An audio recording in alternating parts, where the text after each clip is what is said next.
ఒక ఉప ఎన్నిక కోసం నీచ రాజకీయాలకు తెరదీసిండు రేవంత్ రెడ్డి అనే సన్నాసి. 2 సంవత్సరాలు ఆయన ఏమనలే, మనం తిట్టలే, ఆయన గౌరవించిన మనం. కానీ ఇప్పుడు తిట్టాల్సి వస్తుంది ఆయన చేసే పనుల వల్ల, ఆయన మాట్లాడే విధానాల వల్ల, ఆయన చర్యల వలన. ఏమంటుండంటే ఆయన డైరెక్ట్ నిన్న ఒప్పుకున్నాడు, నిన్న మీటింగ్లో జూబ్లీహిల్స్లో నిన్న ఒప్పుకున్నాడు. ఆయన నేను ఆర్ఎస్ఎస్ వ్యక్తిని కాదు, నాకు హిందుత్వ భావజాలం లేదు, నాకు ఏబీపీ బ్యాక్గ్రౌండ్ లేదు, నేను సెక్యులర్ని, నేను మొదటి నుంచి సెక్యులర్ని.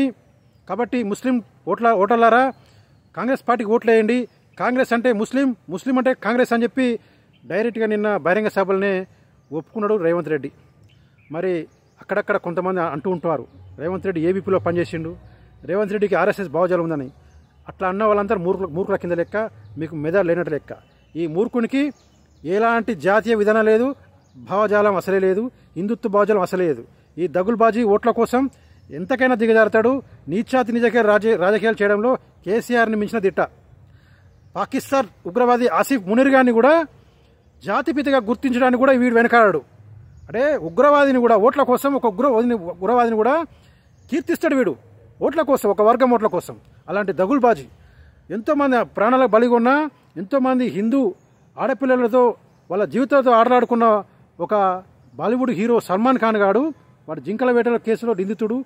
ముంబైలో ఫుట్పాత్ మీద పడుకున్న ఎంతోమంది బిచ్చగాళ్ళ మీద, అమాయకుల మీద కారుతో ఎక్కించి చంపిన ఒక దుర్మార్గుడు. అమాయకులైన ఆడపిల్లలను మోసం చేసిన వ్యక్తి బాలీవుడ్ హీరో సల్మాన్ ఖాన్ గాడు. వాడిని తీసుకొచ్చాట తెలంగాణ బ్రాండ్ అంబార్ చేస్తాడట వీడు రేవంత్ రెడ్డి. ఇక ఇంకొకైనా ఉన్నాడు ఇక్కడ, కేటీఆర్ లోకల్లో ఉండారు, జూబ్లీహిల్స్ ఉండే ఒక రౌడీ షీటర్ సల్మాన్ ఖాన్ ఉంటాడు ఒకడు, ఇంకొకడు.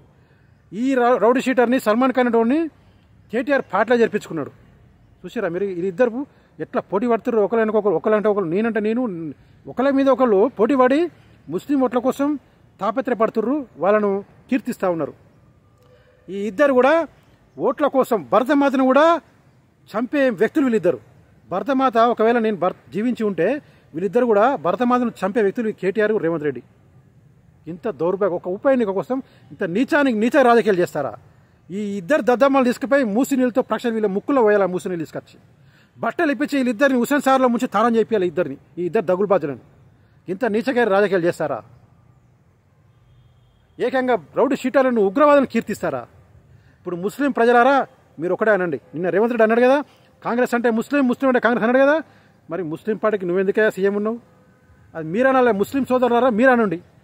మమ్మల్ని చేయవయ్యా, ముస్లిం సీఎం మమ్మల్ని చేయి, నువ్వెందుకున్నావు? మరి మా ముస్లిం పార్టీ కదా మీరు అనండి. మీరు అనరు, మీకు ఆ తెలివి లేదు. మిమ్మల్ని రెచ్చగొడతా ఉన్నాడు, మిమ్మల్ని వాడుకుంటా ఉన్నాడు. మీకు సిగ్గుండాలి, మీకైనా బుద్ధి ఉండాలి.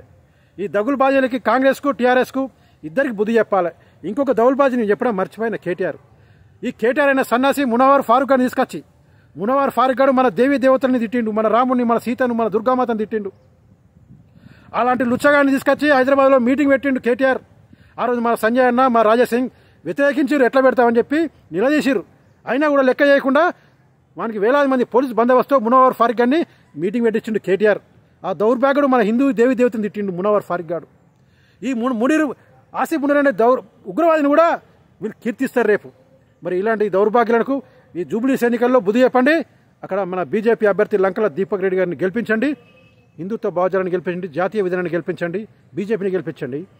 అక్కడ బీజేపీ గెలిస్తేనే హిందుత్వం ఉన్నట్టు, లేకుంటే మీరంతా కలిసి రౌడీ షీటర్లను, ఉగ్రవాదులను ఎన్నుకున్నట్టే. భారత్ మాతాకి జై, జై శ్రీరామ్. నేను మీ ఉగ్ర సుధాకర్ పటేల్.